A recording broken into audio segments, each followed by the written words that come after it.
Hello and welcome. This is the All 12 Signs video series for the Capricorn New Moon that's happening on the 11th of January 2024. I will be reading for Virgo and Leo in this video. My name's Chloe. I work with card divination, astrology, and I channel energies through my body. It's just one of the ways that I channel. As you can see, my hands are moving around right now. This is independent of my conscious thought, drawing in energies from different dimensions to help us heal, help us clear stuck energy, and open up portals to source to get us in alignment with our soul's frequency. It's a form of light language. Recently, so I've been channeling through my body for about 2.5 years with the movements. And just before the Sagittarius New Moon, the vocal light language got activated. I'm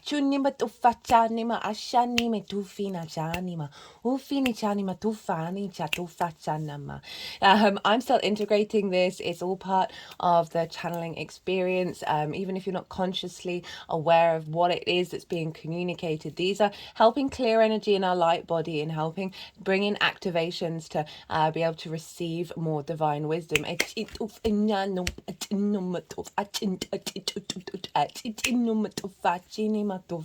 So this will be going on during the readings. It's all part and parcel of what I like to bring to the table. For those of you who know your time of birth, I really recommend checking out your rising sign first. This is the first house in your natal chart.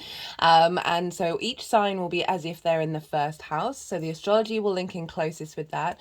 However, you can look at any other part of your chart, perhaps your sun or your moon, as we're dealing with a lunation here. Just look to wherever that sign falls in your chart. Look to the house that it's in, the themes of that house, and apply those themes to the messages that come through. I hope you enjoy. Virgo rising. How you doing, Virgo?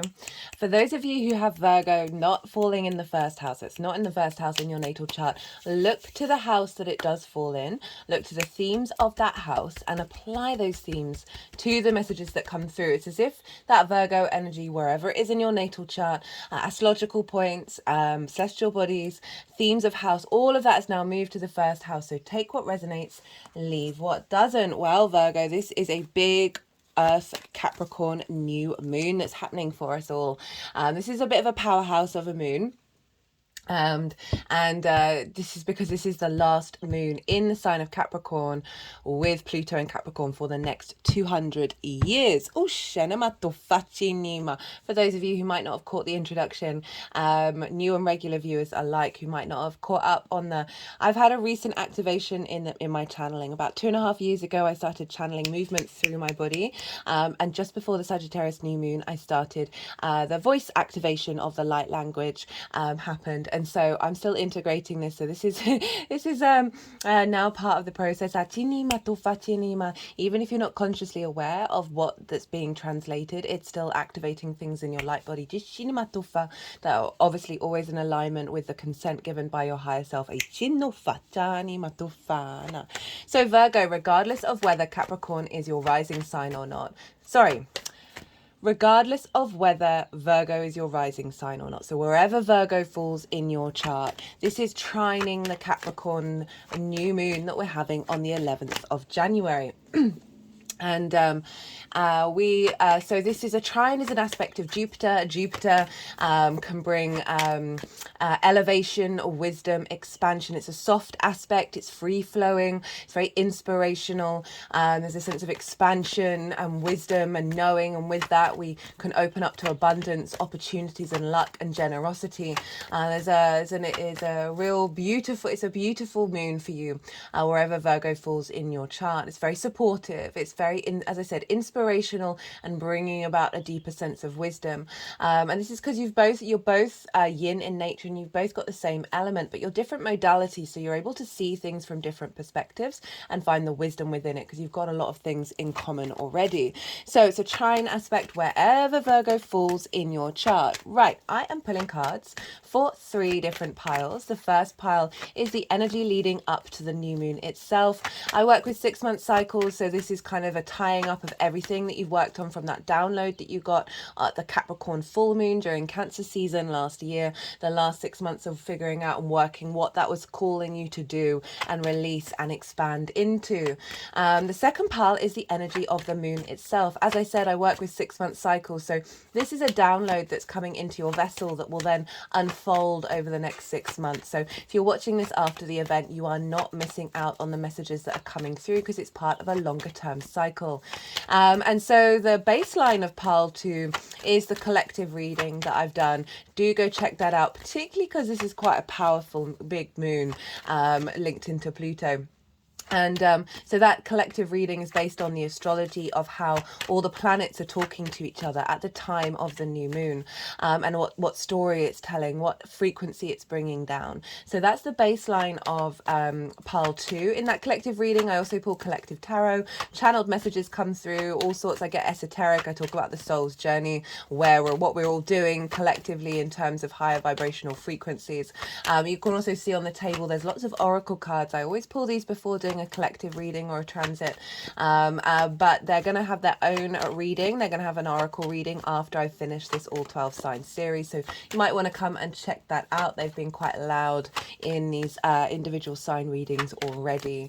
So that's pile 2, and then the tarot that's coming out for pile 2 will represent how this is affecting the Virgo area of your life, so it's making it a bit more specific. I will touch gently on the astrology and on the collective messages that came through, but if you want more detail, go check out the collective reading. And the reason, not only is it because Pluto's conjunct this moon, and this is the last Capricorn moon with Pluto for 200 years, but also because we didn't have a new moon in Capricorn last year, and this year we have 2 as well as 2 full moons.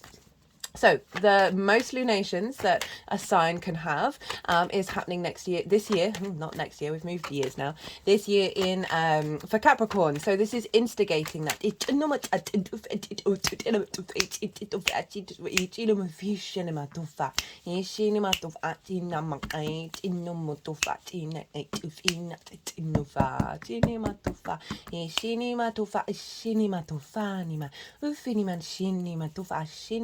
Ilishini tufatina chini ma ufatini ma ushini matufani matufini inuma ufana tina chini na chini mufina matufa.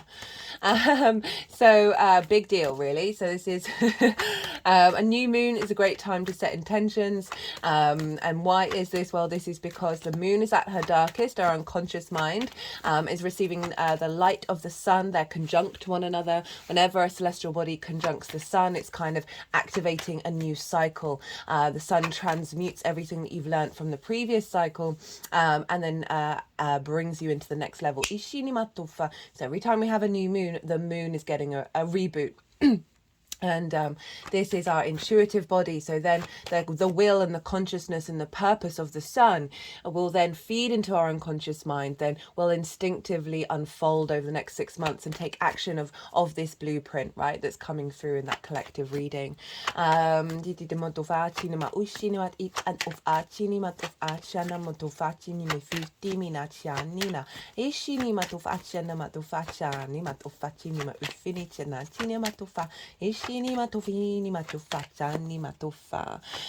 the third and final part is how all this energy is going to unfold and manifest moving forward. Those are the 3 piles. And now let's look to the astrology for Virgo rising. As I said, this is trining the Virgo energy. So this is trining your first house of how you embody yourself. This is the lens in which your sun or your moon, depending on if you've got a day or a night chart, takes action in the world. This is body, appearance, sense of self, character, and it's often how other people see you because they see the actions, they see the embodiment rather than what might be behind the scenes. This is the house of self. And so we've got this trine with this very powerful new moon happening to your Virgo energy. Again, providing wisdom, elevation, expansion, a sense of opportunities coming through. Achini matofa chena matofa chana. Ishini matofani matufenicha. Ichatana matufani matufini na chana. And so This is happening in your fifth house, Virgo risings. The fifth house is the house of joy. This is the house of creativity, and your creation energy. Everything I'm going to say after that comes from that creation energy, that crucible that we have within us, that creates from an individual space. Pleasure, right? That's not just linked into romance. This is finding pleasure in every little thing, in every little moment. The play, amusement, games. It is linked into romance and dating, and also children, your own children, children you work with, creative pursuits you birth into the world that are your children, as well as your inner child. So there's a lot going on here with the fifth house, with this new moon. And as I said, it's trining your Virgo energy. So great intentions to set around this is tapping into your creation energy from a deeper space. Remember, this moon is conjunct Pluto. This Pluto can be very intense. Can there be a lot of drama? There can be some high octane fear energy as well with Pluto. That's not really what I've been picking up with this collective reading and with the readings that I've been doing so far. Pluto's linked into the dead, linked into the riches under the earth, right, that are being revealed.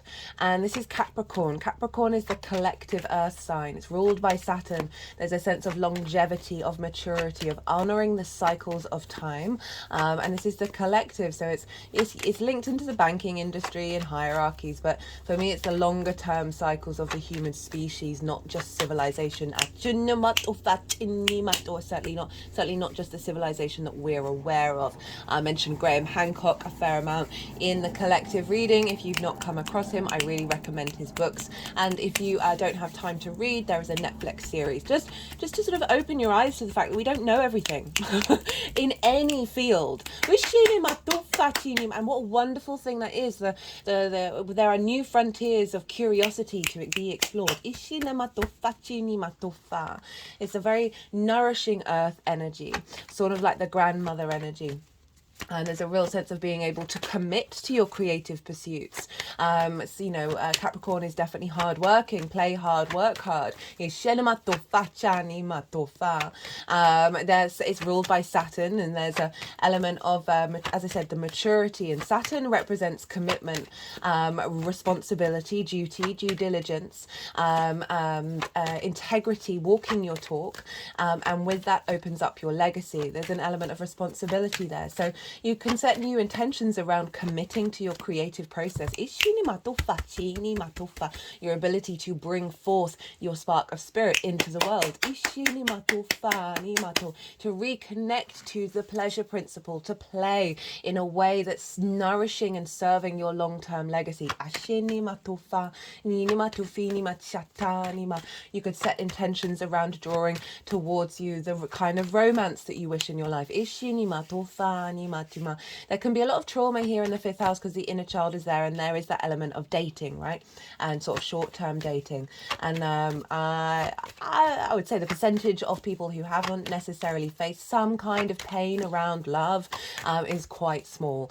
So we've all got a little bit of tendrils there of linking into that pleasure principle that may have been blocked, and this can be a great new moon to transmute that energy, compost, let go of that Plutonian vibe, and then transform and become magnetic, and that intense power of transformation, of like rebirthing yourself, where your needs being met, how to nourish yourself with great depth.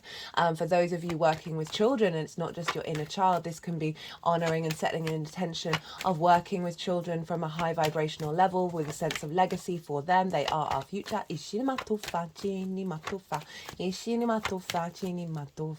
I'm just really getting a deep sense of nourishment around this house for you, or with this one. And we want to look, I'm going to just talk a little bit more about the astrology in regards to this moon. I'm going to touch on it lightly. I go obviously into more detail in the collective reading. But this moon is square the nodes in Aries and Libra. I've done a nodal series and it's in its own playlist, and that's covering the whole 18 months of the overall themes for each sign. Also in the introductions I talk about the North Node in Aries, South Node in Libra, the two combined, all sorts of things. And so this moon is exactly squaring the nodes by degree, and the Cancer moons, Cancer transits, Capricorn transits, these are powerful points in the eclipse cycle. So even though the nodes are in Aries and Libra, it's because Cancer and Capricorn square the nodes. Squares represent manifestation, activation, bringing things into motivation. And the Cancer side of it is more the release, the letting go, the refinement. It is at the bottom of the cycle. And the Capricorn energy is like, what is raised high? Where are we headed? What are we doing? So we've got this super powerful moon that's exactly squaring the nodes, and bringing together the dynamics of independence without creating conflict everywhere you go, Aries energy, and the Libra energy of not people pleasing but still finding emotional harmony and justice. Feeding into your fifth house of your creation energy. Virgo, you have Libra in your second house of your resources, your value, and the Aries in your eighth house of your give and take between you and the outside world. So we're getting into balance with these, right? Of making sure that you value yourself, making sure you're in balance with the outside world. That's then and being able to be your independent self with one-to-one with relationship dynamics, because that shows up in the eighth. Feeding into the fifth house of creation energy, of activating this sense of nourishing joy, of nourishing creativity. Doesn't mean it can't be fun, but there's an element of not necessarily, sometimes when you do things that just then feel a bit hollow, it's like moving away from that. Now, the Pluto side of it was very much linked into bringing the great resource, like helping let go of some of the trauma around Pluto in Capricorn, of like the pillaging of the earth, the destruction of our sense of security in hierarchies, right? All for them to be broken down and retransformed in Aquarius. But there's still a lot of trauma. Fracking got really big during that time. Obviously, had the banking crisis. We're still living with that. And because Pluto represents the dead, it's also combining the energy from our collective past cycles, as well as your past lives, which are linked into the earth element, that have faced those situations. Now, I feel that this new moon is transmuting that energy and then allowing and creating space for wisdom to come through. Ishinimata, from the wisdom earth keepers. Ishinimatofinity, that you will then be able to embody Ishinimatofa in your creativity. Ishinimatofa. The energies when I've been doing vocal like language with this have been quite forceful.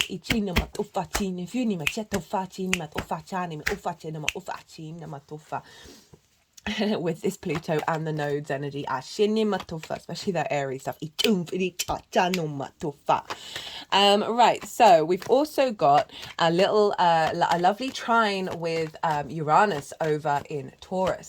So depending on where your things are in Virgo, you might get an exact earth trine. So that's 20 to 19 degrees, so a couple of degrees either side of that. You're going to be part of this grand earth trine, but just generally that Virgo energy is there's generally a collective grand earth trine, because Juno's in Virgo, representing commitment. I talk about this way more in the collective reading. I'm just going to touch on Uranus because that's really significant, because we've got this sort of level of Saturnian commitment tradition of Capricorn. We have Uranus, who is the liberator, the breaker of chains, the think more breaking out of conformity, breaking out of tradition in order to find new ideas. And I love we've got this combination of honoring tradition, honoring our elders, the wisdom that comes for it, with Uranus trining this moon, of bringing inspiration and wisdom of your individual interactions in the 3D world, Taurus, and liberating Ishinima and thinking of new ways of embodying it in the 3D world. How do we move forward into the future? So that is just it's a great astrology going on here. Right now, because Capricorn where's Taurus for you? Taurus is in your ninth house of your bigger perspectives, how you see the world. your morals, your ethics, your philosophies. And so you've got Jupiter there as well, which I'll touch on in a little bit. But that's really helping you with this trine with Virgo, the ground earth trine, with your creativity, your perspectives, and your embodiment. So this is a real high vibrational level embodiment of perspectives via your creativity. The way you find pleasure in the 3D world, right? Your connection to play, amusement, and joy. From a very deep level that is part of the human experience. We're not here to ignore and suppress that. Okay, we want to look to where Saturn is, because Saturn rules Capricorn, and whatever's going on with the ruler of a sign is impacting the signs that it rules. So Saturn is over in Pisces, which is opposite your sign, Virgo. For those of you For those of you who may not have seen, I've done 3 Saturn in Pisces series. They're in their own playlist.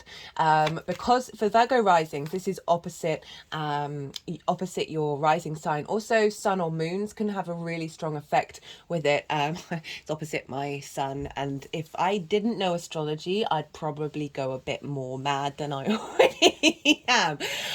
So that can be really helpful to have a bigger understanding of what Saturn is doing over in opposite your sign, Virgo. So the first series, I break down Saturn in Pisces, Saturn with Neptune, also Saturn in relationship to Jupiter, because Jupiter rules Pisces.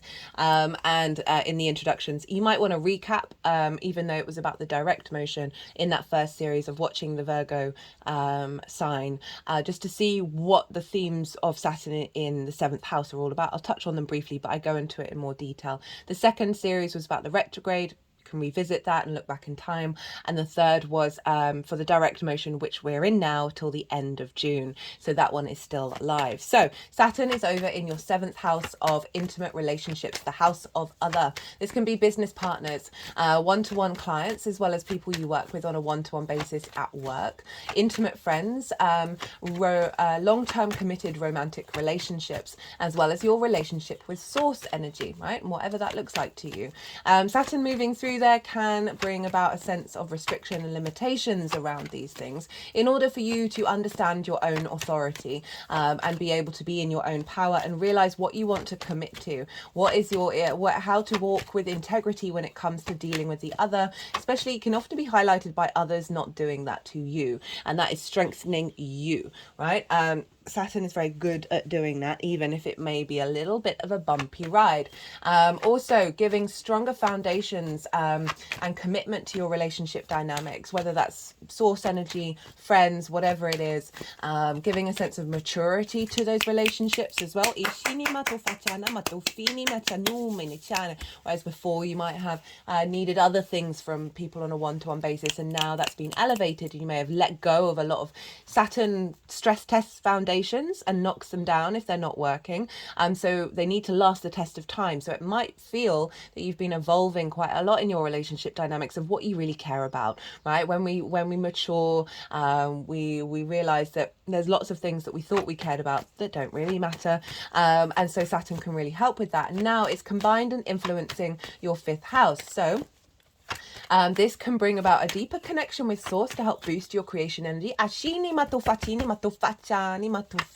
Activating a new vibrational frequency around relationships, and how you want to show up for them and how they show up for you. What gives you, what do you connect to in that way? What stimulates one-to-one relationships for you, and help bring in a new frequency using Saturn that's bringing in a level of maturity and legacy around those dynamics, that's then fulfilling your ability to find joy and pleasure and creativity in your life.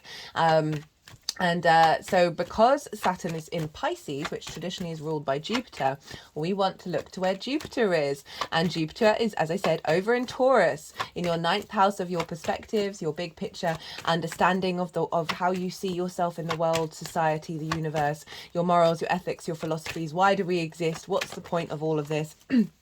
And Jupiter's been retrograde for quite some time. It went direct at the end of last year. So you may be feeling a little bit more expansiveness in your understanding of who you and how you map yourself out in the world.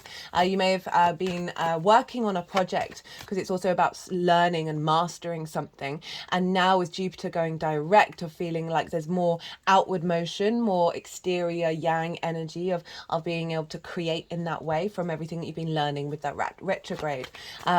Jupiter in the ninth overall generally just gives you more confidence about who you are in the world. Often tends to sort of really set in after Jupiter's left that sign, which will be in a couple of months in May.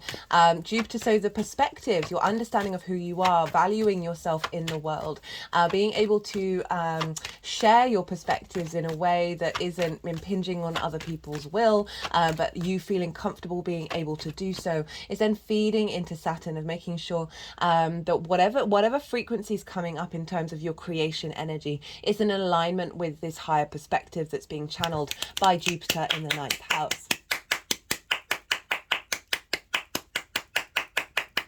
And this can be light bulb moments of perspectives that are facilitating a deeper understanding with source energy, that's then creating a greater fire within your creative energy as well. Now, Jupiter is in Taurus, which is ruled by Venus. So where's Venus? Venus for you is in your fourth house. This is your roots and your foundations. This is your ancestors, both blood and soul lineage, parental figures, a roof over your head, and your private life. This is the foundational space of your chart.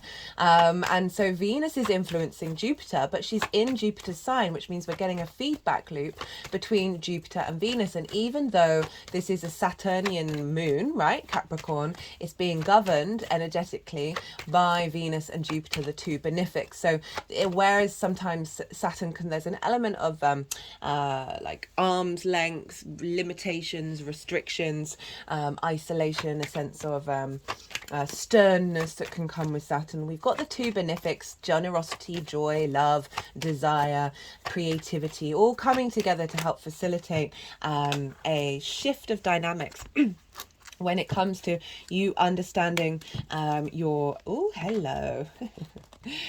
understanding the depths of your creation energy. You have the resources of the collective to tap into in the earth cycles. Beautiful. Right, so Venus over in the fourth house.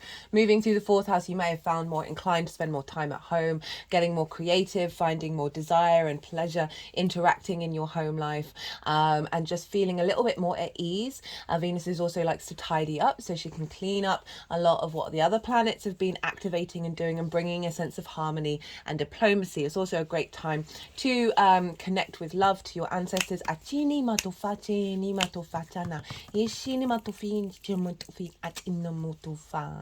So Venus is kind of saying, hey, we want these foundational spaces to be in alignment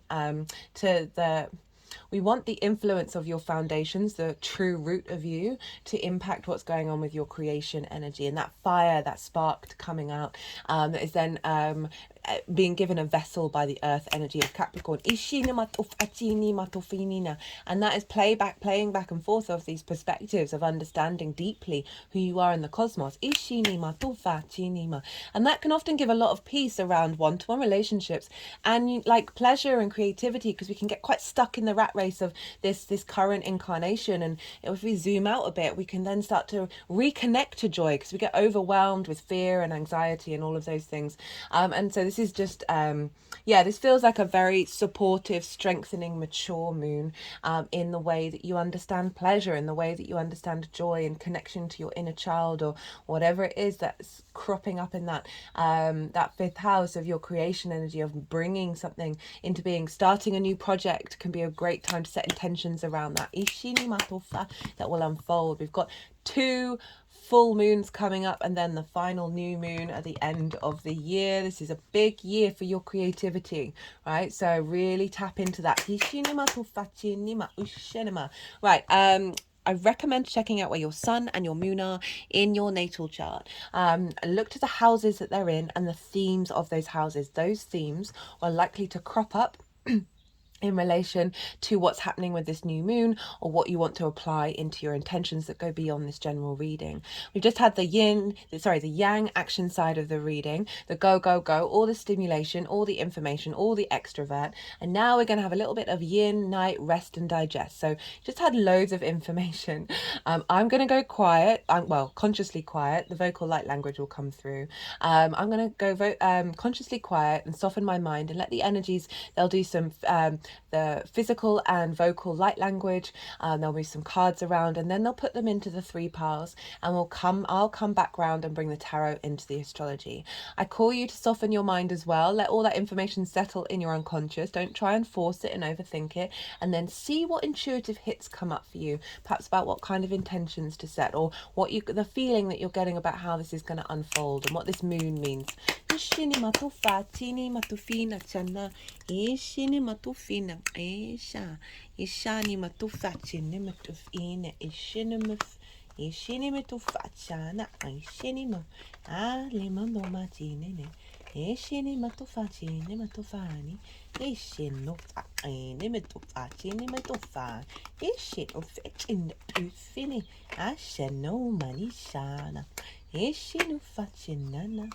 Ishini mitufachini ma ufana ufini ashena nofa ufini matufachani ishini matufachina matufachini matufa ishini matufani mafachani ishana ufana chana matufa ichani mitufini machani ma ena matumina chatana ishini mufa ishini matufa chini matuf ishini mutufa chana ushini mulema ushini matufina chatum chini matufa ishini matufa ishini matufana ishini matufana chini matufa ishana ufini chakai chini mati itum ainama umane itani chunumatina ishinu manitani ma ishano matufana ishini matufana chini matufa chini matufa chini matufani chini matufa ichini matumina chini matufa. Right, okay, so we've got Virgo for the lead up to this moon, and that's coming from the Capricorn full moon that was in Cancer season. And what you've been working on, we've got the 2 of Pentacles, we've got the Death card, we've got the 4 of Swords, and then the 8 of Wands. So we've got a mixed bag here of Pentacles, Swords, and Wands. So the 2 of Pentacles, right?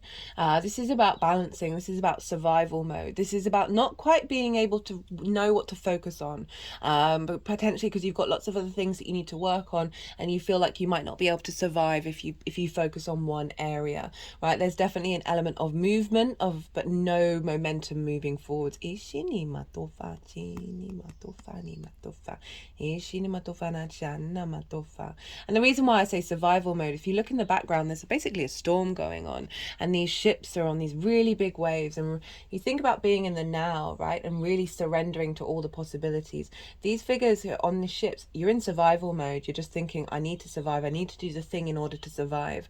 And this is very much what this card often feels like and represents to me, of like then moving out of that, of really allowing some space in your head, because we've got the Death card. And this is about releasing that which has an authority over you. That there's a transition and change that has happened that's helped you move away from this juggling act of perhaps, as I said, like just not being able to be fully present in your pleasure, in your creativity. Or you've just had lots of different projects going on. But like that 2 of Pentacles is not joy.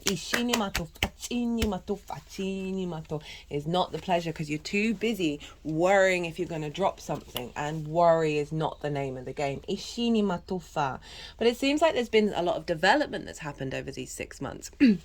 Because we've got the Four of Swords, and this is knowing that you are held by something bigger than yourself. So very interestingly, instead of being in a church, this person's listening to music, and sort of meditating and tapping into different frequencies and different vibrations. So moving away from clearing away that sort of that juggling and that constant momentum to a sense of peace, a sense of finding divine wisdom that's leading to alignment. Remember, this is the lead up. So this alignment has been happening, right? You see all these ones, they are all going in the same direction. So rather than sort of the chaos energy, not the chaos energy, but the movement, but no momentum, this is all momentum. This is saying that things have been falling into place that are helping you reconnect to your creation energy and have a sense of direction and purpose.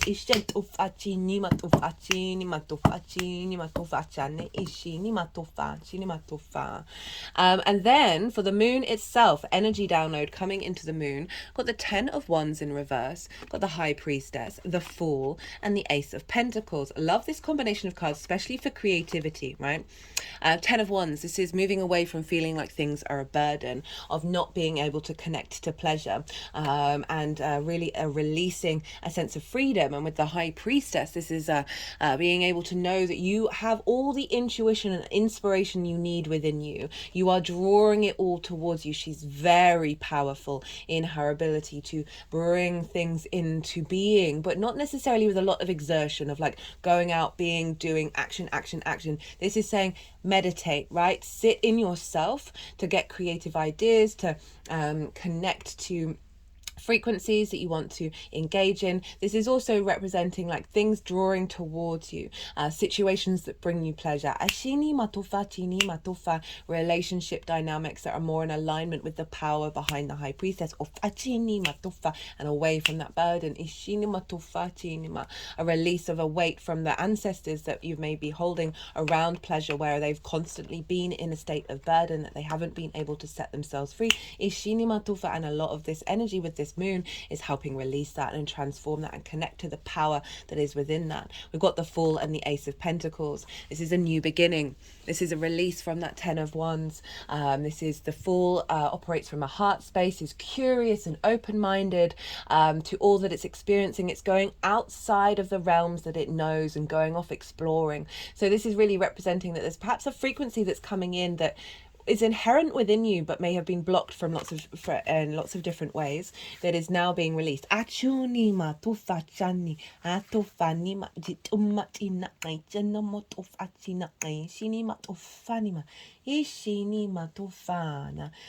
allowing a new sense of desire and pleasure and joy and creativity to come into your life that was always probably there and niggling at you and like feeling a bit discombobulated, that how come I can't reach that. The Fool coming in with the Ace of Pentacles, these two combined are saying there's a new beginning, there's a fresh new start, based on everything that you've gone through. It's not about rejecting the past, but honoring the wisdom that's come from it and really bringing in this this beautiful new world that you're entering in, this frequency in this 3D world that you're going to be able to put into action. New ideas, new inspiration, new opportunities.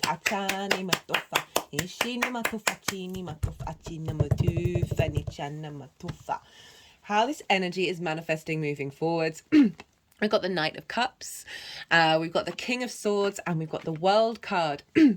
The Knight of Cups and the King of Swords, I really like this combination because this is connecting to your emotional creativity, right? Connecting to your intuition, to your sense of joy, your sense of pleasure, and embodying it. Knights embody their suit and their element. And with the King of Swords, of this clarity, right? Rather than feeling that there was a sense of not knowing which direction to go in, not knowing what construct actually really works for you or what idea really works. This is really coming through very strongly of like this strong, independent clarity, but still with the emotional connection to your existence, right? You know, the King of Swords can be a bit cool, calm and collected, but come with the Knight of Cups is like bringing those together of just seeing clearly and emotionally embodying pleasure and your intuition and your creativity. And it's come with the World card. card, which is Saturn's card, and was the first card that came out in the collective reading. And this is know thyself and the world opens up to you. That this new moon is really activating a deeper sense of knowing within yourself, that you're then able to embody and bring about a sense of clarity, a sense of peace, and be able to flow through the world. You know, remember the nodes are linked into the outside world's resources with grace and ease. Your ability to understand your roots and your foundations, that is liberating your perspective of who you are, activating new vibrational frequencies when it comes to one-to-one relationships. That's coming all the way back into your joy, right? What a wonderful combination of cards to show up for you, Virgo. And I love that she has wings, and they just wanted to put it over the Sirius star blessing. Dolphina just cut the deck and got energy and flow. I've been sort of guided to cut the deck a lot more. I'm so used to doing jumpers. And the star card. So not only do we have the King of Swords, which is Aquarius, but the star card. Now the Sun and Pluto are going to walk hand in hand with one another into Aquarius on the same day. It's the same day Mercury goes beyond its retrograde cycle. So check out the Mercury retrograde cycle if you haven't already, transit series that I've done. I talk about that in a lot more detail. This is Aquarius too. Potential success, happy endings, promising beginnings.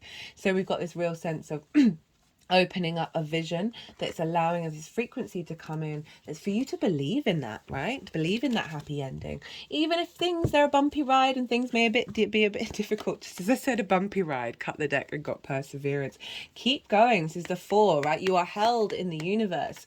That your perseverance will match out. We've got music. Oh, so again with that 4 of Swords, listening to music. That there's something kicking around that may be just finding joy in listening to music, making music, but also when that card always shows up, it's like your frequency.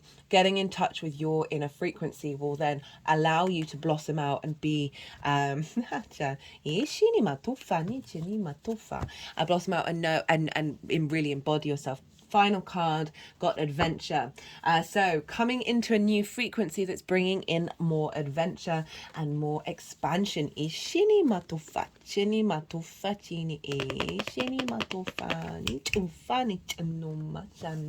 I'm going to leave it at that, Virgo. I hope you enjoyed this reading. Be good to yourselves, Virgo. Be good to those around you. And most importantly, be well until we meet again. Leo rising. How you doing, Leo? For those of you who don't have Leo in the first house, which is your rising sign, look to where Leo is in your natal chart. Look to the house that it's in and the themes of that house, and apply those themes to the messages that come through. It's as if that Leo energy, with all the connotations of your natal chart, astrological points, celestial bodies, themes of the house, have now all moved to the first house. So take what resonates and leave what doesn't. Now we've got a kicker of a new moon in Capricorn. Woo, this one, it's conjunct Pluto. This is the last moon in Capricorn that we'll have with Pluto for the next 200 years. So big deal happening here. Now, regardless of whether Capricorn is for those of you who might not have caught the introduction or any previous videos so far. So I've been channeling energies through my body, the movements that I do for about 2.5 years. It'll be nearly 3 years actually in May. And just before the Sagittarius new moon, the vocal light language got activated. I'm still integrating, so it's going to just be coming throughout the readings. Sometimes I'll get words in my head that are translating it. Other times it can just be what I'm saying at the time that is being activated. But even if you're not consciously aware of what's going on, it's helping activate your light body, get you more in alignment with your soul's frequency.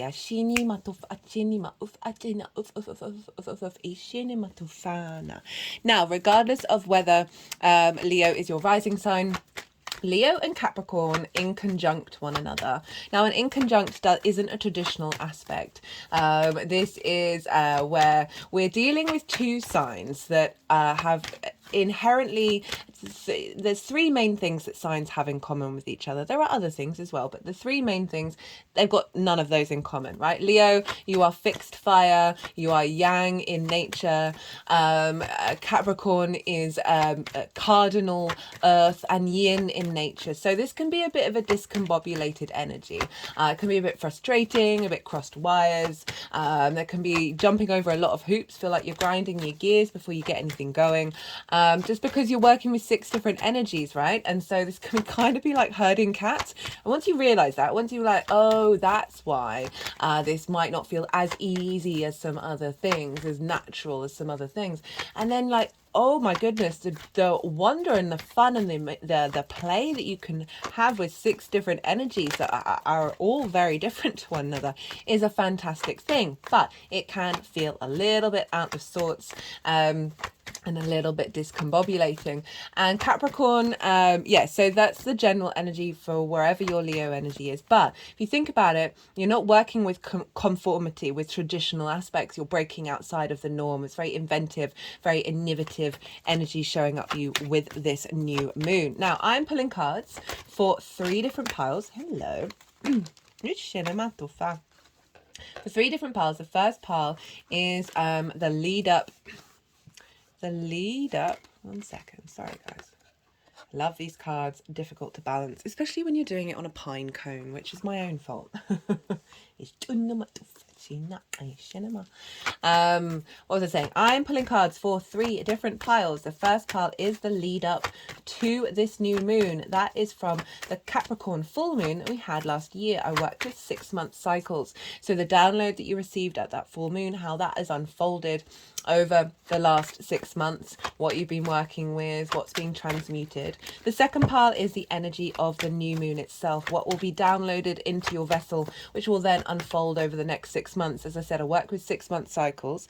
So if you're watching this after the event of the new moon, you're not missing out on any of the messages.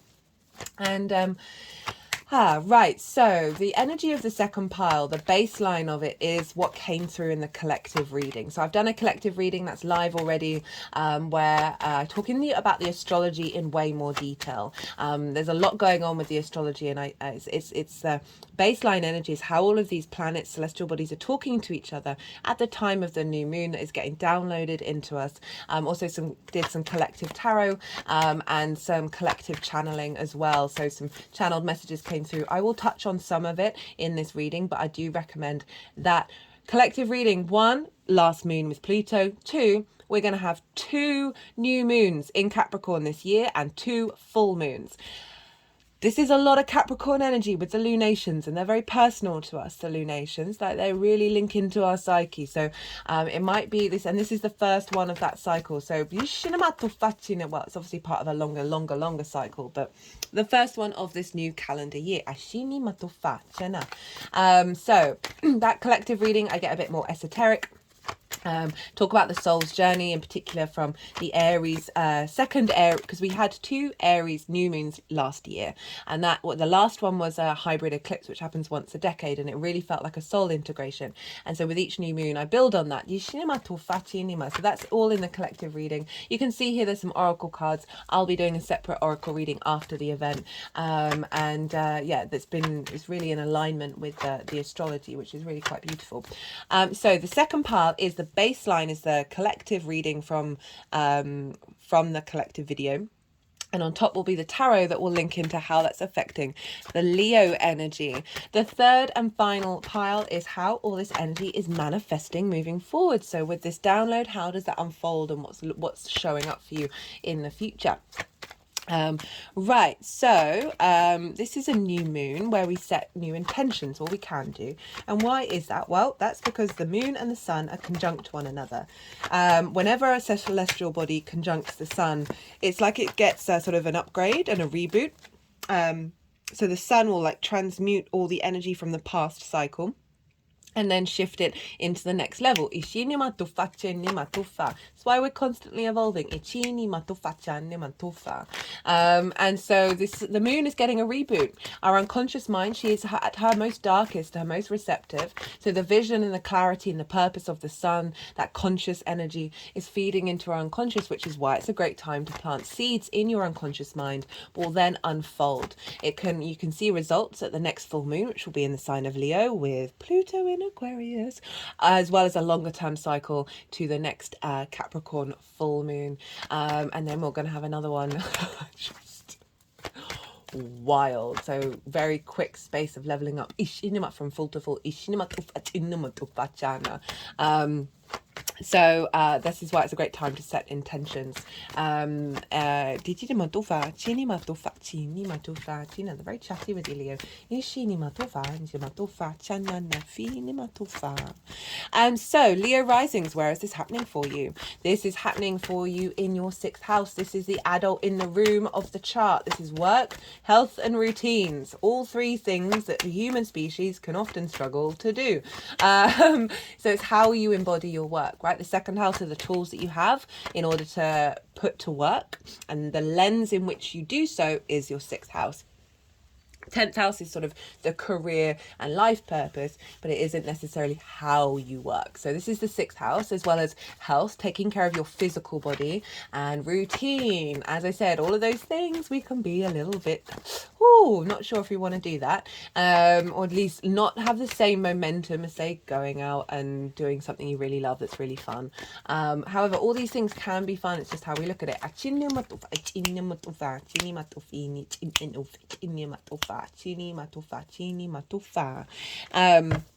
So this is a difficult house, and this is a moon that's very supportive. This is helping clear out a lot of old fears, chaos, drama. It's conjunct Pluto. Pluto's been there since 2008. You've gone through a lot of transformation, a lot of intensity, and that can bring about disruption. It can bring about things being broken up and shaken down in order to be transformed, and now this is the last moon of doing so. Pluto is also linked into the dead, obviously, and also the riches under the earth. And being able to bring them up into the formations from the ground. Capricorn is the collective earth sign. It's linked into the longer term cycles of the human species. And so there's a real sense of unearthing that from the past, releasing a lot of trauma from, think about how fracking's really kicked off, the banking crises, all of that stuff. Corporations really doing what they know best to do in a certain framework, war, economy, all of that stuff. Is Pluto in Capricorn. But also the other side of that is the mycelium network, us understanding it, how the ecosystem is all connected to one another, and we are a part of that. Breathwork, yoga got really popular, permaculture, working with cycles, working with longer term cycles, not just current civilization, but that which came before it. Ishinima to fachinima. I mentioned Graham Hancock a fair amount in the collective reading. You might, if you haven't checked him out, do so. He's got a series on Netflix. His books are great. I really enjoyed reading his books. And it just opens your mind up to the fact that we don't know everything. And to think that we do is so arrogant. And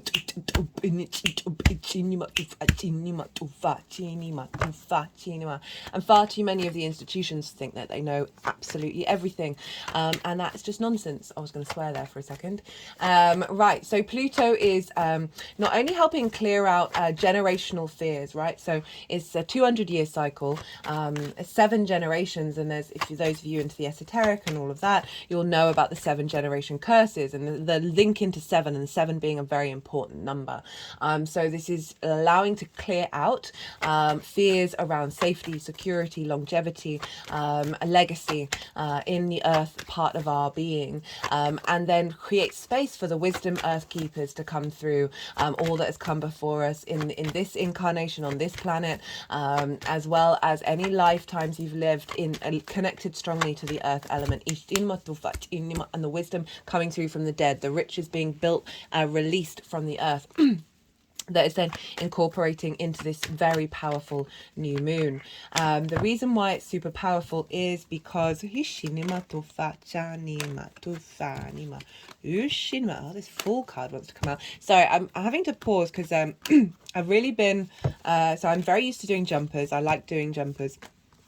Just because I'm like, well, it's jumped, so therefore it's known of what's going on. But they've really been calling me to cut the deck a lot.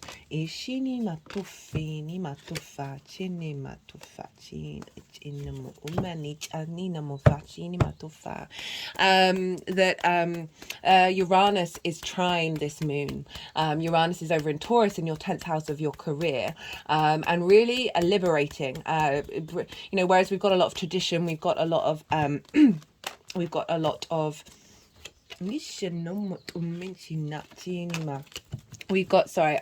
getting a bit hello Virgo, I'm getting a bit distracted with the deck just because there's a lot more movement and it breaks the flow of thinking. Right, so we've got Uranus up in the 10th house, which is bringing about a sense of liberation. It's been there for a while. A liberation in understanding of what is your life purpose, what is your career, clearing away a lot of internal structures that may not be supporting you. It's retrograde. It's going to go direct at the end of the month. All the planets are going to go direct. We're going to see a lot more momentum. And so this is really, whereas we've got the tradition of Capricorn, of looking to the past, of the previous cycles, we've got Uranus over in Taurus, the individual spark of how you connect to the 3D world, and of wanting to bring in sort of more galactic energy, and more future thinking in this dynamic. And I love that combination because it's honoring the past and being open to the adventure of the future. This moon is also exactly square the nodes by the exact degree. The nodes are in Aries and Libra. I've done a nodal transit series, which is covering the whole 18 months, sort of the overall theme for each sign. In the introductions, I talk about North Node in Aries, South Node in Libra, the two combined.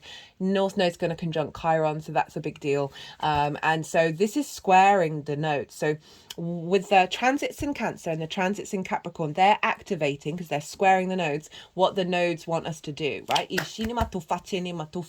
So we had that full moon in Cancer, which was releasing a lot of old emotional trauma and trigger points, and then refining it. That's what the South Node, that's what the Cancer area is doing, because it's linked into the bottom of the opposition of the nodes. And Capricorn is what's being raised up. Where are we headed? So we've now got this activation of longer term legacy maturity coming in with the nodes, of allowing us to be independent and not causing conflict, and being able to release people pleasing, Libra, and still bring justice and social equality into the forefront and bring social grace.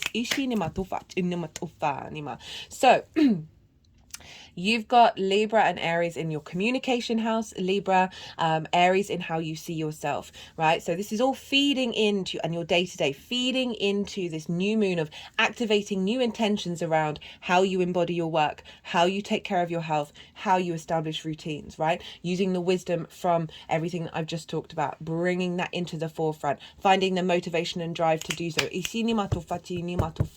Bringing depth and maturity and legacy to the way that you work, and the way that you take care of your vessel, and bringing that in alignment with your perspectives and the way that you express yourself. So being able to bring those into the forefront of the way that you work and the way that you move through the world.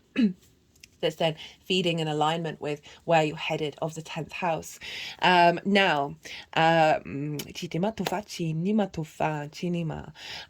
so this is in conjunct your rising sign. So you're breaking in new frequencies that might feel a bit discombobulated. You might feel a bit discombobulated in your body in the lead up to this moon or afterwards, because you're rejigging pathways. Now, Saturn rules Capricorn. Saturn's linked in maturity, due diligence, responsibility, can be bringing up limitations and frustrations, but it's also about commitment, legacy and integrity. And this is Saturn. Capricorn and Aquarius can take a while to mature in your natal chart. So depending on how old you are, you may be, depends what phase you're in, things may still be a bit more the limitations and the frustrations, or things not quite getting going. It's usually around the mid-30s when these signs really start to get going. There's an element of depth, of longevity in the way that you work, and a commitment to it. Once you start doing it, you keep doing it. So we want to look to where Saturn is, and because wherever the ruler of a sign is impacting the signs that it rules. Saturn is over in the sign of Pisces, which is in your 8th house of transformation. It's the resources of the outside world. This can be big chunks of money, inheritance, 3D or cosmic inheritance, as well as like taxes, commissions, bonuses, like one-off monies or monies you're dealing with the outside world. It's also about your give and take between you and the outside world: time, money, things, energy, intimacy, ideas. Maybe you give too much, maybe you take too much. It's also your relationship, how your relationship dynamics show up, right? The give and receive in relationships other than you with yourself. It's also source, your connection to source, how that relationship shows up, the way that it communicates. So Saturn is influencing what's going on in the 4th house. Maybe you've had some restrictions around the outside world resources, or people, the outside world stamping their authority on you, or not having a sense of visibility just from the exchange. Reassessing, recommitting to a deeper understanding of what your exchange, whether you give, how you give and receive, what do you want to give, what do you want to receive in relationship dynamics, all showing up with Saturn moving through there to last you long term, right? And so this is influencing how you work. So it could be that there may be working relationship dynamics that haven't served you in the past, and now this is a new frequencies coming in to allow more collaboration,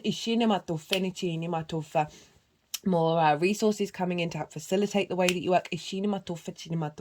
But overall, your general, especially from source energy, perhaps to help with your physical health and find routines that really work for you. Now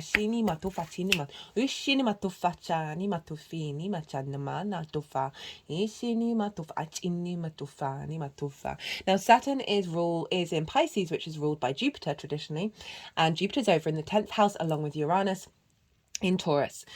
So this is influencing your life purpose, which isn't necessarily your career. Your career can facilitate your life purpose, your reputation, your visibility, right? It's how the big outside world sees you. That Jupiter is influencing what's going on with Saturn. So where are we headed? What are we doing? How are we expanding? Let's get this in alignment with relationship dynamics that facilitate that. That means that you're maybe not putting in the hard work, so much hard work. And I mean hard work is in burden, right? Of doing all the heavy lifting. So bringing in frequencies that mean you're collaborating and you're sharing and working together to take you forward. This can also be resources and dynamics that give you opportunities that then facilitate your life purpose.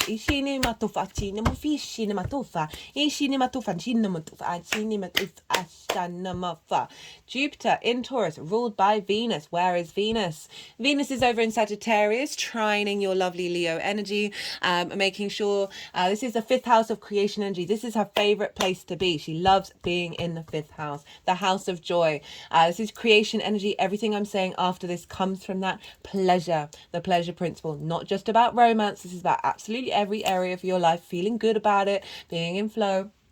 This is amusement, play, games, romance, dating. How do you connect to that pleasure in that way? Children, your own, children you work with, creative aspects that you bring into the world, that you're birthing into the world, as well as your inner child. A lot going on in the 5th house. Venus is helping bring connection and flow and appreciation to your sense of joy, so your sense of amusement and play and pleasure. You may be wanting to connect more to that. She's wanting to bring you to feel good in the 3D world. She wants romance to be really in alignment with where you're headed and what you're doing, because she's in the sign of Sagittarius, right? Which is ruled by Jupiter. So we've got a feedback loop between Jupiter and Venus. Even though this is a Saturn ruled moon, Jupiter and Venus, the two benefics, are saying, hey, no, this is influencing this, right? And so you've got a feedback loop between your life purpose, your career, your visibility, and your creation energy. However that shows up there in communion, and they're in mutual reception with one another, which means they're basically on the phone to each other saying, what you're doing, they're both in cahoots, they're both in alignment. So Venus is establishing this desire, this creativity, this sense of value that you're finding in your creation energy, and the Jupiter in the 10th is getting that in alignment with where you're headed, which is getting that in alignment with Saturn and influencing Saturn, of making sure it's drawing in the resources from the outside world that will facilitate that. There's then feeding into this, how do you work, how do you take care of your health and routines. It's really strengthening who you are and being the adult in the room that then opens up the rest of the chart. Right. I was speaking very fast. My battery is low. Okay, we're on 30%. We're good. I've been having some technical issues with the phone. Might have to get a new one. Right, anyway, what was I saying? Yes, so look to where your sun and your moon are in your natal chart, and the houses that they're in, because the themes of those houses are likely to be very relevant to whatever kind of intentions you want to set around this new moon, or themes that may show up, how this all unfolds, right? So that'll give a more personal understanding of how this moon what this moon means for you beyond this general reading. Right, we've had the yang day action side of the reading, the go, all the stimulation, all the extrovert, all the outward behavior, and now we're going to have a little bit of yin night rest and digest. Okay, I'm going to soften my mind and go consciously quiet and let the energies move through me. They may do some physical and vocal light language, move the cards around, and then they'll put the cards into the 3 piles. And I'll come back round and I'll bring in the astrology into, bring the tarot into the astrology. I call you to soften your mind as well. Just add loads of information. Let that all settle. I'm just getting such a good feeling of the power of the collective earth energy feeding into the way that you work and bringing deep wisdom. And the validation and being seen. So soften your mind, and when you do so, see what intuitive hits come up for you in regards to this moon. Let me move this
down so you can see. Ichini matufa chana metufa chini matufa. Ichini matufina. Ishano machina. Ichina matufa chani matoni matufa chini matu. Ishini matufa ni na matuf in matum minitine. Ichano machani ichina matush. Ishini matufachina, ana matumana. Itana, itini matufani, itufani patina. Ina, ichana matufana. Ichani matufachini matufia. Ichina tufina. Ichina matufana. jana etini matupeta etini matufani jana ufana chani tufachini ishini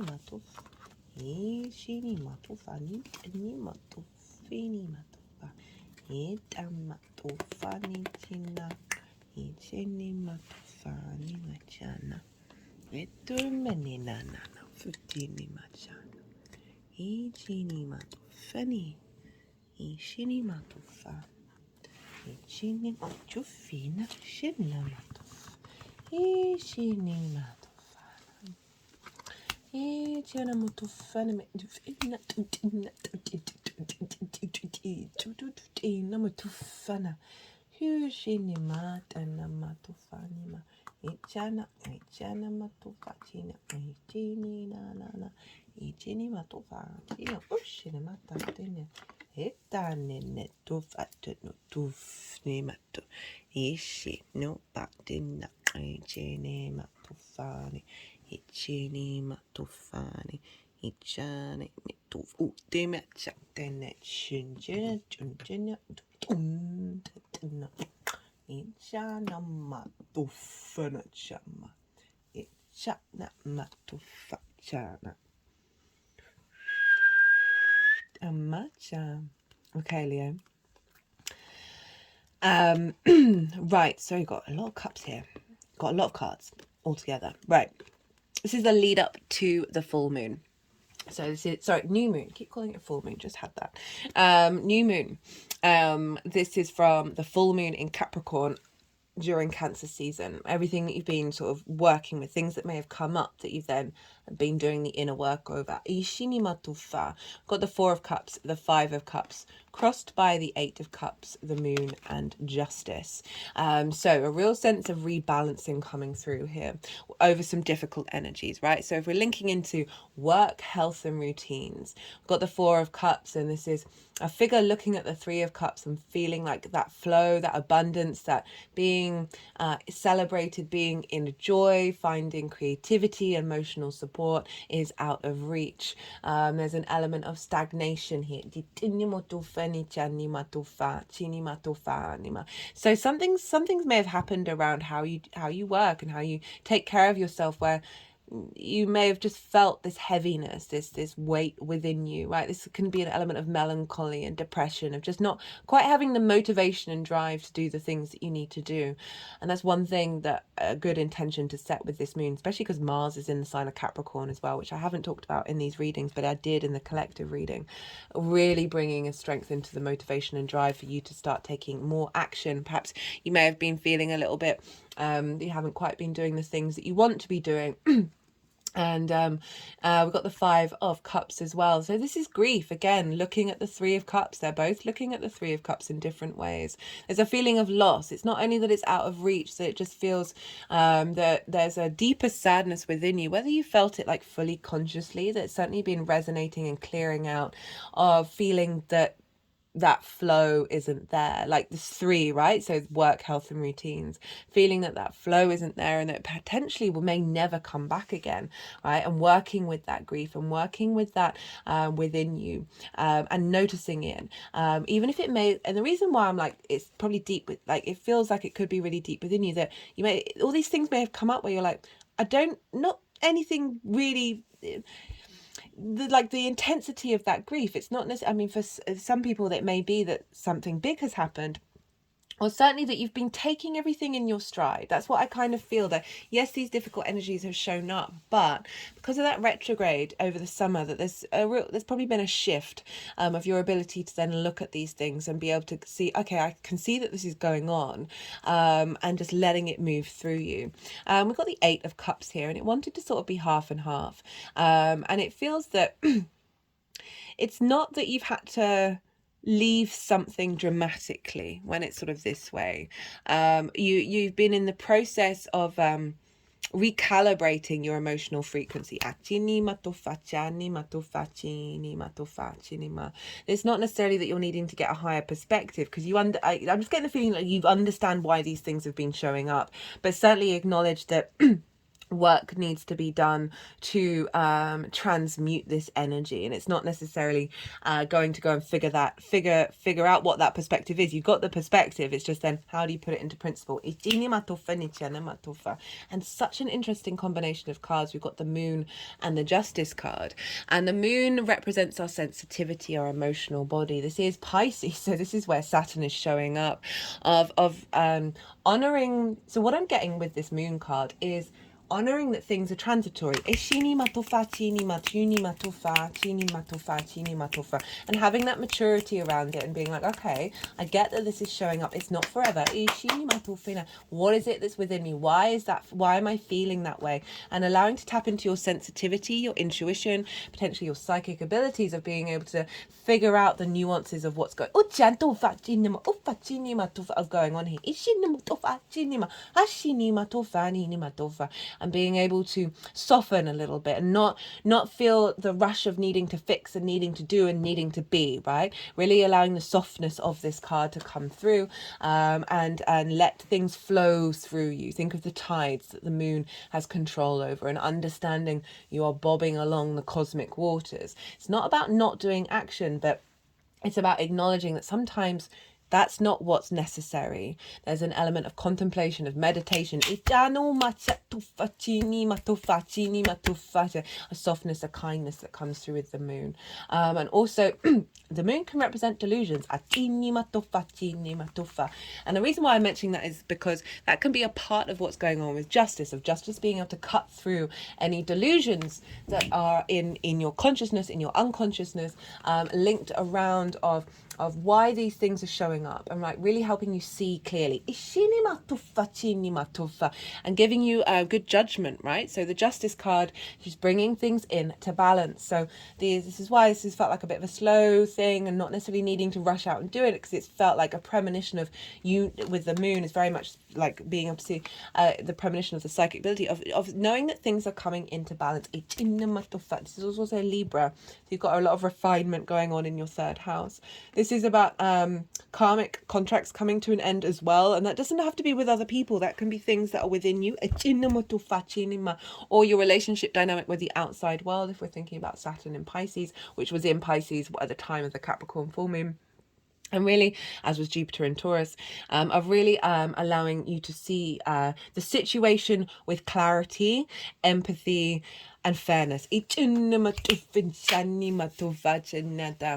finding balance within yourself of, okay, how do I navigate these things so I bring them into a higher frequency that really allows me to flourish.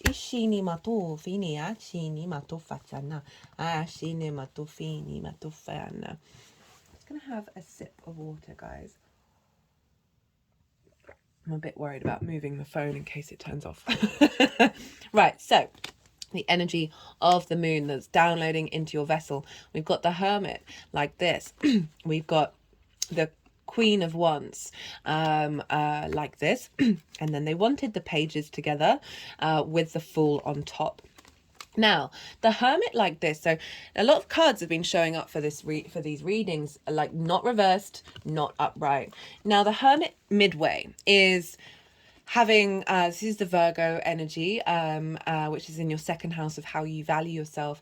The Hermit's all about deeply understanding your own innate wisdom, right? So they're on top of a mountain, they're away from society, they're not conformed to social conditioning, right? And the journey that we go on to really go into the depths of ourselves and find our true wisdom and our true magic. And but it's also about isolation and you know, spending time in contemplation to get to that point. And in reverse, it's like moving away from that. You've learned the wisdom's come in, and now you're breaking out of hermitdom, right? So this is midpoint. So this is acknowledging that you've taken your time to sit in your own wisdom and your own power, to understand why there may have been a difficult cycle here. Remember, Pluto's leaving, right? There's an intensity of the transformation here.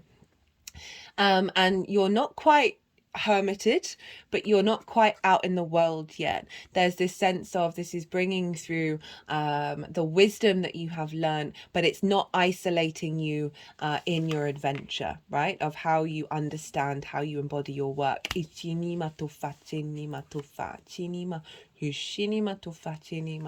And I feel like it's this constant with this in this way. It's like, is this the moon's bringing in this constant development and seeker of wisdom that is no longer just personal to you because it's halfway. It's now more visible to the outside world. So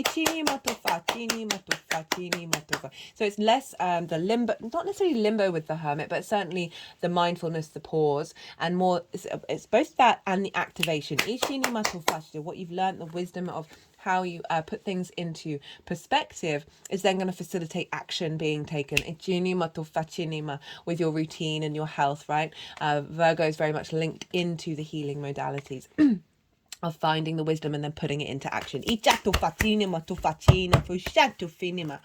And it's with the Queen of Wands like this. So this is saying your Leo energy is being fueled by the wisdom of the Hermit, right? Of being able to nurture and nourish your creativity, your passion, your drive, your motivation, your independence, and really allow you to flourish in that and nourish and give depth to that part of you that's then really giving some fulfillment in these areas of your life. We've got it with the Page of Cups and the Page of Swords. So very youthful energy to go with that Hermit. The Page of Cups is looking to, it's talking to a fish in a cup. It's very inspirational, magical, very fluky energy coming in, messages coming in, inspiration coming in, your ability to embody that in the way that you work. Perhaps there's been that heaviness, remember, of the 5 and the 4 of Cups. The pages are coming through and saying, nah, we're cutting that off. They've just got into the court. They're so excited. They want to get going and doing and being and all the things, and then they're just thrilled to be part of the hustle and bustle. So if we link this into work, health and routines, then we're bringing in a fresh new vitality coming in, and potentially new opportunities, new messages coming in relation to these things that then help activate codes within you that really find what's right for your soul's frequency.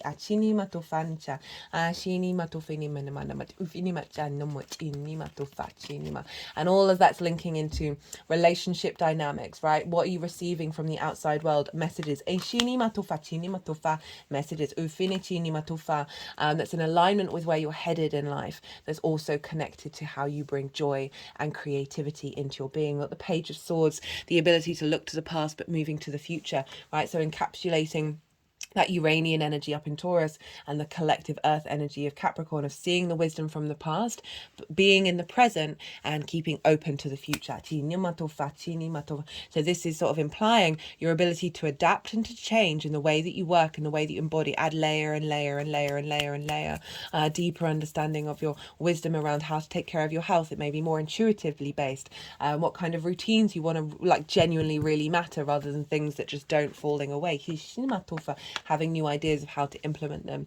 Got the Fool card. Fool cards come out quite a lot in this, which I love in a lot of these readings. The Fool card is this joyous, they've left conformity, they've left the village, they're going off on their own steam, they're about to step off a cliff, honoring the surrendering to the universe and having faith that something will happen that will support them. But the Fool operates from a heart space, right? Its chest is the first thing that is moving forward in momentum. It is open to the possibilities and the curiosity of the world. And I love this after the heaviness of the 4 and the 5 of Cups, right? Of stagnant and not feeling that movement. There's a lot of movement here.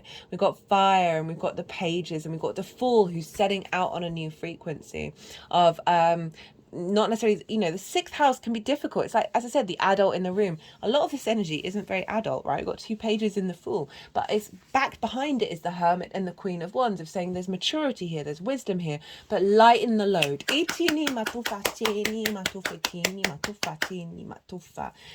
can be a development of your skills that you have in the way that you work as well. It's really coming from a place of love.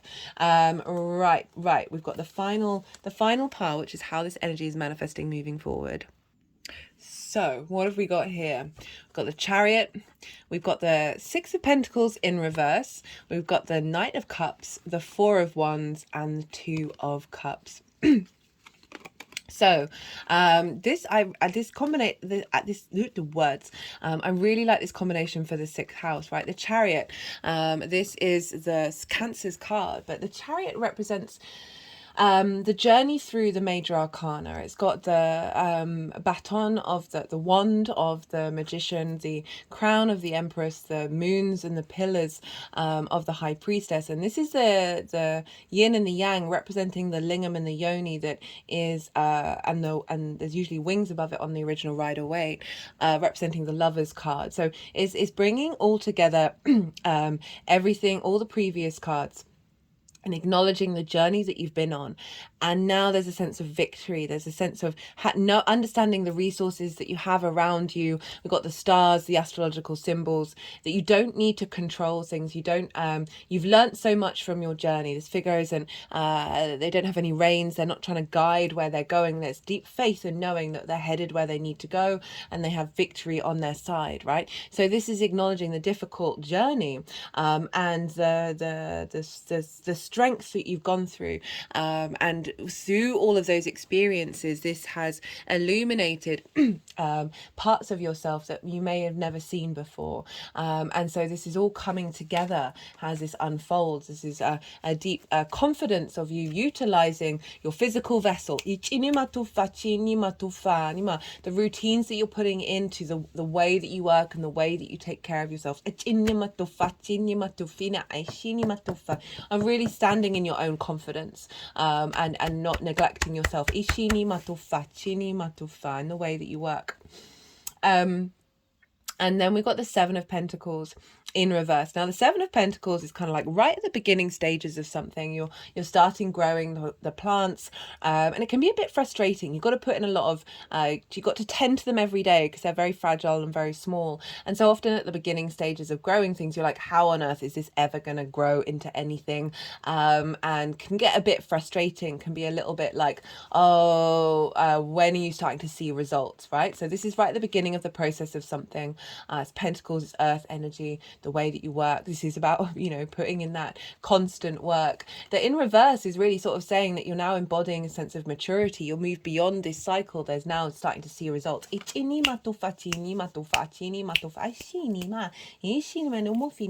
the ideas that are coming through from the pages that's implemented by the Fool is now going to be moving beyond, and everything that you've learned before as well, like that's so important, is going to be moving away from that sort of like, I feel like I'm constantly grinding my gears and not really getting anywhere. And then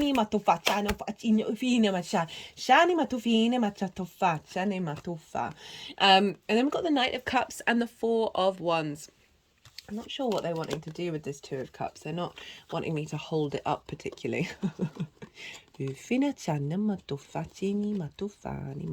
I don't think you can see what I'm doing. There's a charging stone that I have here that was running underwater, like the water eroded it for many, I don't know whether it's thousands of years or millennia, and so it's very, always have it on the altar, so it's charging up the energy around and helping move things through. Ooh, I'm getting a real lightness in my third eye.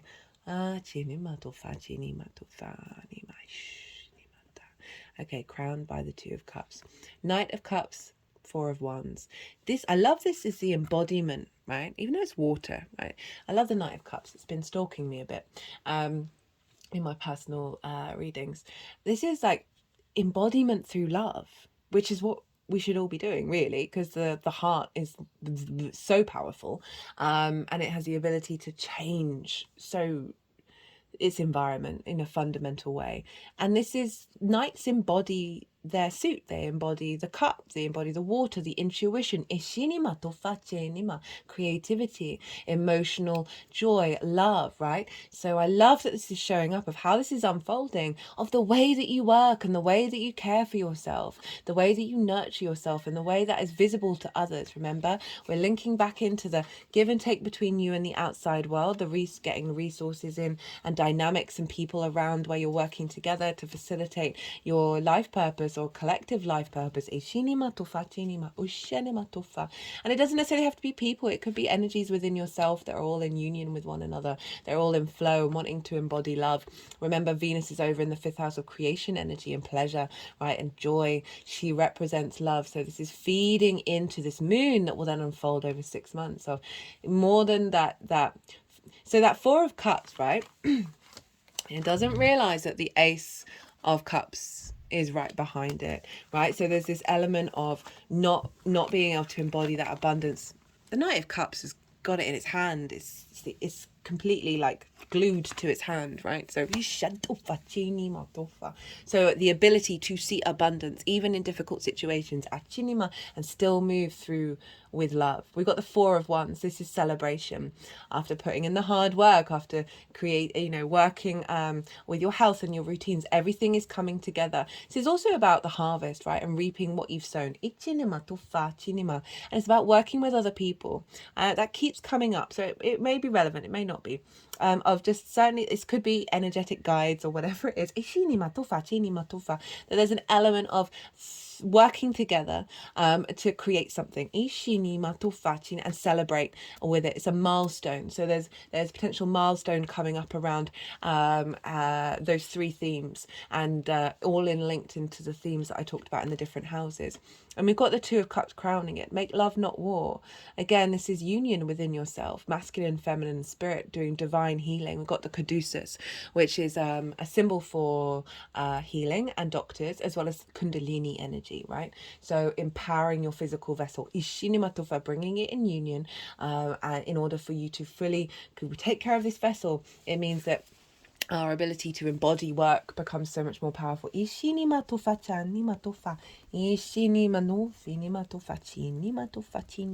also co-workers is the 6th house, right? So it's not that surprising that I keep saying working with other people, that it might be in your working environment. You've gone through some difficult times, you've not felt supported, and now I'm just getting this energy of collaboration and support, right? Of being able to facilitate and bring in a lot of strength rather than, I said at the beginning, not always doing the heavy lifting. Just cut the deck and got power and understanding reality.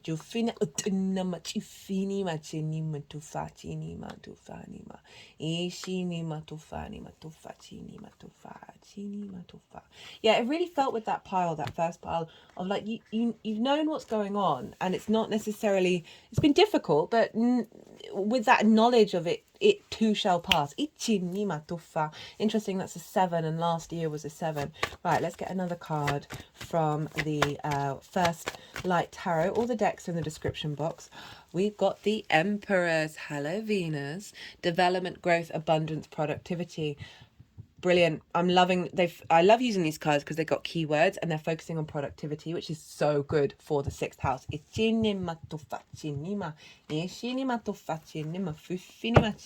I mean, I don't really need to say anything more than that. They wanted to cut the deck and they got the World card. This is Saturn's card. Renewal, rebirth, reincarnation, celebration, rebirth.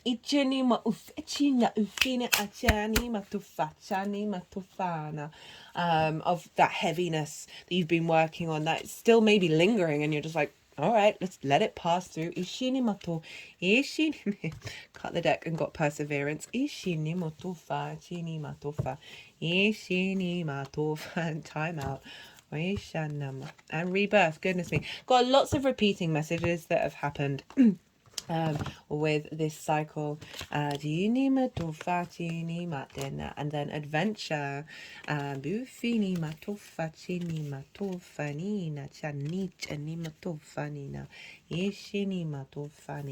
Right, let's get one card. Let's do a shuffle and get a jumper. All the decks in the description box if any of them take your fancy. I'm just going to let them do a bit of freestyle light language while I shuffle.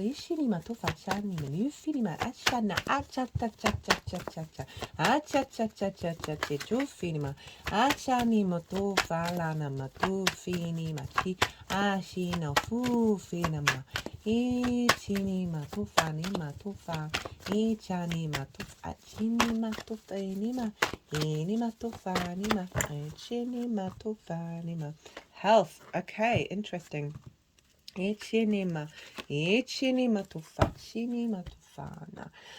So obviously the sixth house is about health, sort of activation of an old health cycle.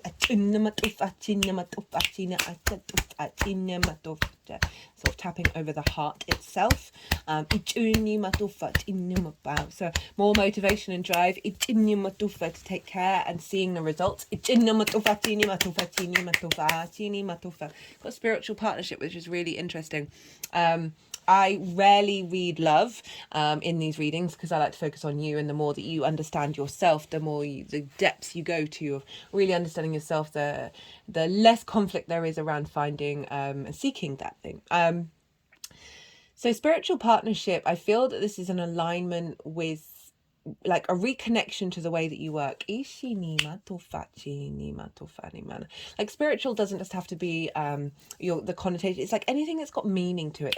You know, I've talked a lot about collaboration as well, so it does feel that there is potential somebody coming in, or a situation where you're in alignment with the people around you. And as I said, not always doing the heavy lifting, because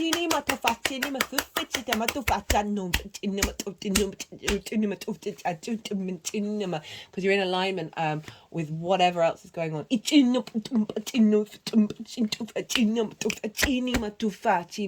Also might link into connecting to meditation and breath work in relation to your health, things like that have a more, I mean, it's not spiritual, it's just science. Same thing. Magic is just science we haven't figured out yet. Science is just magic that we have figured out. And there is so much we don't know. Right, I'm gonna leave it at that. I really like the Empress of like of productivity, because that's the house that you want that word to come up for. Mars is in this sign. It's going to be there for a while. Utilize the Mars energy. Mars loves being in the sixth house and is exalted in the sixth house, is in Capricorn. You're the only rising sign that gets that. So utilize this motivation and drive around this new moon. You may not be feeling it until after the new moon, because we're clearing out a lot of old energy around a lack of motivation for these things, a stagnation. So after the new moon, really utilize that energy. All right, Leo, I hope you enjoyed this video. Be good to yourselves, be good to those around you, and most importantly, be well until we meet again.